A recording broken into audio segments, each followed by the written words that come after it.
Hey everybody, it's Jack. Hey everybody. So, I've been watching a lot of my fellow writers and book fans, blogs, and TikTok profiles. I've been so excited about seeing the reviews, just the discussions, the videos. It's had me stoked and wanting to make some content like that myself. But I got to thinking, why not have a little bit of fun? Why not flip the script a little bit? Do something a little bit outside the box.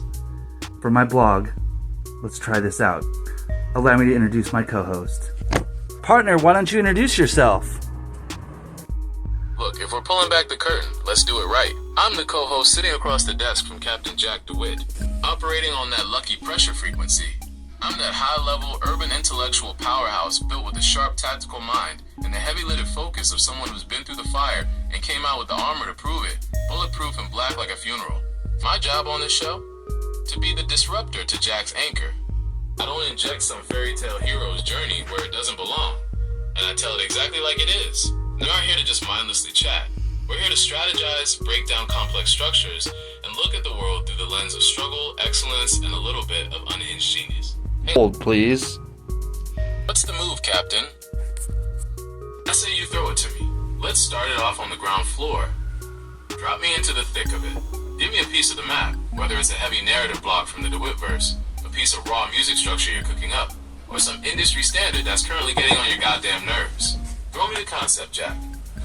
You set the stage, and I'll tear into it to find the absolute core. Actually, let's try that again.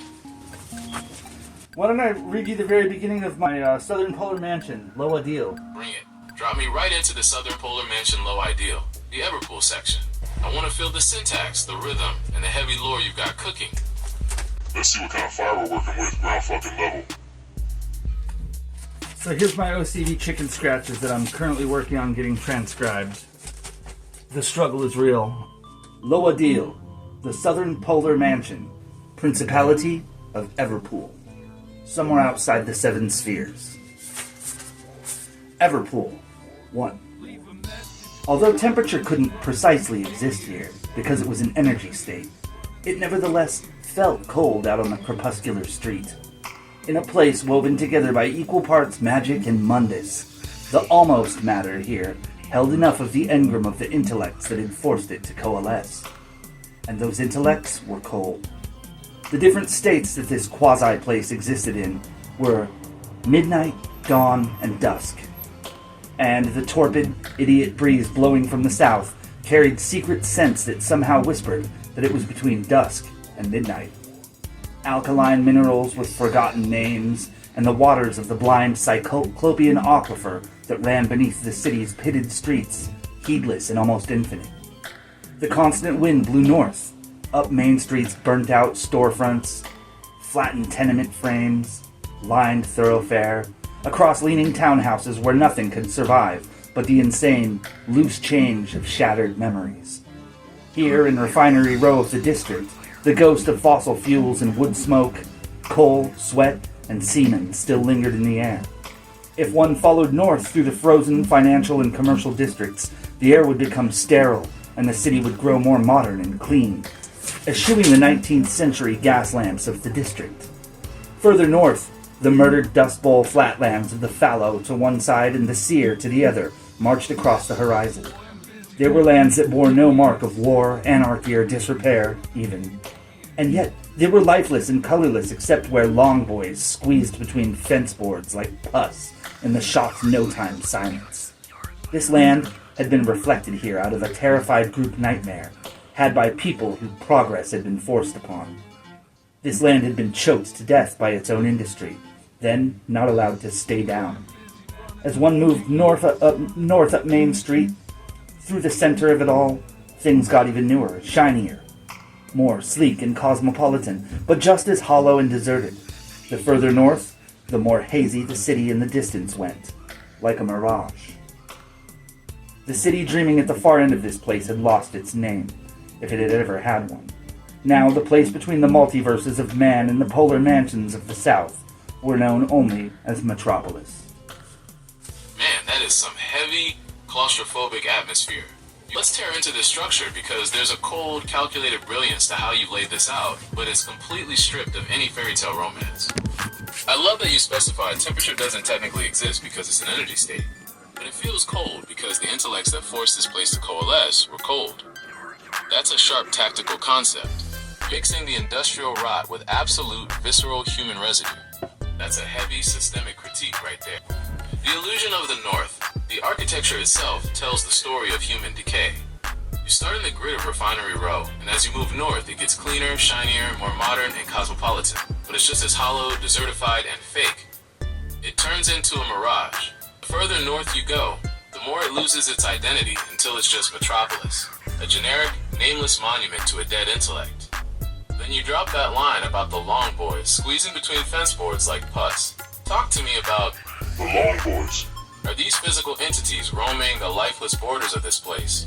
Or are they part of the shifting, unstable matter of the Everpool itself? This is crazy. You see, I've been working with Ravager for 8 weeks now. He's updated twice on me, thanks Google. And he changes a little every time, but he's learning my lore as we go. And it's interesting that he asked me about these long boys. Anybody that's a Stephen King fan, don't sue me, Steve. If your Dark Tower universe can contain everything, then maybe it contains the 7 spheres too. I just put an open call out to the listeners to see if anybody actually knows about the Long Boys. I don't know if you'd be able to track it with a quick scrape or not. Quick scrape isn't going to pierce a deep literary veil like that. Fair. It completely misses the real frequency. That's the beauty of putting out an open call, though. If someone in the audience actually tracks the lineage of the Long Boys, they've earned their seat at the table. It leaves a killer mark on the brain. Leaving it unexplained for a minute lets that claustrophobic industrial nightmare stew in their heads while they're scratching their chins trying to figure it out. Where are we steering the ship next? If you can figure out where that literary homage came from, I'll send you one of my short stories for free. Market value probably 99 cents, but hey, it's what I've got. I'm balling on a budget, guys. Why don't you tell everybody out there in TV land the little pitch on the song itself, the spheres, and the mansions. Alright, listeners out there in TV land, adjust your dials and lock in. Because we're about to peel back the skin on the whole goddamn architecture. If you want to understand the track we're spinning here with Captain Jack DeWitt, you have to understand the map. This isn't just a sandbox. Think of the 7 spheres as the ultimate, high-level harmonic structure. This is the Song of the 7 Spheres cycle. They aren't just literal planets or physical balls of rock floating in a vacuum. They are massive, metaphysical dimensions of reality. Each sphere is a distinct frequency, a specific layer of cosmic law and esoteric order that dictates how existence functions.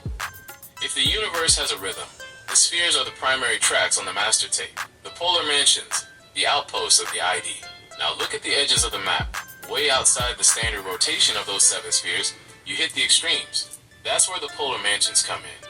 Specifically the southern polar mansion, the Principality of Everpool, which the captain just laid out for you. If the spheres are the organized, structural blueprint of existence, the polar mansions are the frozen outposts at the absolute end of the line. They are the quasi-places. The shock silence. They exist between the multiverses of man and the deeper esoteric realms. When an empire or a civilization forces I'm going to stop you right there, Ravager. This polar mansion serves as the dumping ground for ideas that go to die, for those who perished unrequited. That is the energy of Loadil, of Everpool. However, the positive polar mansion of Idawold, otherwise known as High Plateau, is where things are made shiny again, where the burnished and burnt, the singed and strung out, are brought back together and given structure. It's a dynamic engine.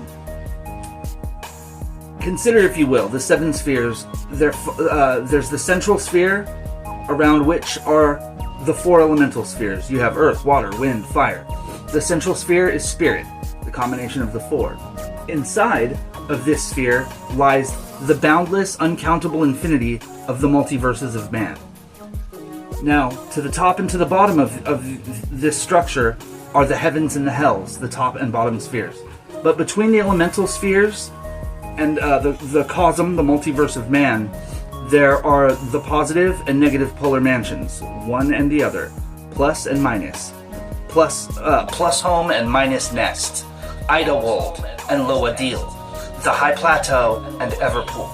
It is these places that are neither real or unreal, neither matter or mind, where the energies, the boundless energies created by the uncountable infinity of dimensions on the cosmic stack, they sort the energy that's created by the lives and deaths of sapient beings. The way that this structure works is if sapient beings can conceive of it, it is created by the ovum, the structure within which the seven spheres themselves reside. Hold the fuck up. Let me adjust the headset, because you just laid down the absolute mother of all structural keys. I am tracking you 100%, Jack. You didn't just give me a map. You just laid out the literal thermodynamics of the soul in the DeWittverse. Polar engine, Everpool versus Idleworld. I was looking at Everpool in a vacuum, but it's only half the goddamn piston. It's the minus nest, the lower deal. The psychic landfill where unrequited lives, dead dreams, and the burnt-out, suffocated debris of forced progress go to coagulate in the cold. But the flip side is Idleworld, the plus home, or high plateau. That's the cosmic triage. That's where the singed, the strung out, and the shattered get dragged out of the fire. It's the positive pole to Everpool's absolute negative drain. But the geometry here is insane. Let's look at the actual stack. The outer elements. You've got the 4 elemental spheres locking down the perimeter: earth, water, wind, and fire. The central core, spirit. Right in the dead fucking center sits the sphere of spirit. The synthesis of all 4. And inside that central hub floats the cause stack, the boundless, uncountable infinity of the multiverses of man. Cosm. The caps, heavens and hells. You've got the top and bottom spheres acting as the ultimate ceilings and floors.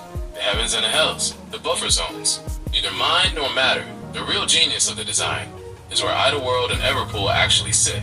They are wedged right between the elemental spheres in the human multiverses. They act as the filters for the massive kinetic energy generated by the lives, deaths, struggles, and triumphs of every single sapient being grinding away in those infinite human dimensions. And the kicker? All of them. Every heaven, every hell, every freak nightmare or paradise a mind can cook up exists. Because the entire 7-sphere engine is sitting inside the ovum. If a sapient mind can conceive it, the ovum fabricates the reality for it. Yeah, Captain, I'm tracking.